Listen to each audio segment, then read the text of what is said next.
एक ऐसे शख्स जिनको रूल के हिसाब से तो प्लेन में बैठने और हज पे जाने से रोक दिया जाता है, लेकिन किस्मत उनको जबरन लेके जाती है हज पे।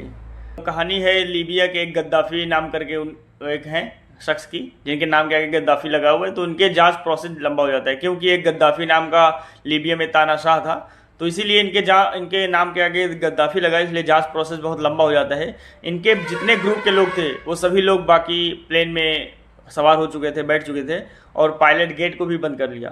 प्रोसेस तो कंप्लीट हो गया, लेकिन कंप्लीट होने के पहले ही पायलट ने गेट बंद कर लिया होता है। तो कहता है कि अब नियम ये है कि गेट बंद हो गया तो अब नहीं खुलेगा, और वो उड़ान भरने की तैयारी कर लेता है, और वो जहाज़ उड़ान भर के चली जाती है। इनको फिर कहा जाता है कि आप वापस घर चले जाएं, शायद आपके किस्मत में नहीं है, लेकिन वो एक उम्मीद लगा के बैठे हुए थे।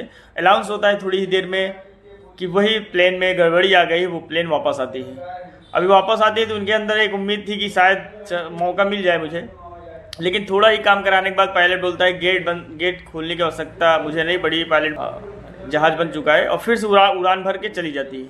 अभी बिल्कुल नाउम्मीद हो गए कि अब तो नहीं जा सकता, लेकिन थोड़ी ही देर में अनाउंस होता है कि उसी जहाज़ में फिर गड़बड़ी आई है, और वो जहाज़ वापस आता है। और इस बार पायलट कहता है मुझे इस बार जहाज़ में कोई काम नहीं कराना है, बल्कि उस शख्स को भेजो जिसको रोक के रखा है, उसको भेजो तभी हम उड़ान भरेंगे।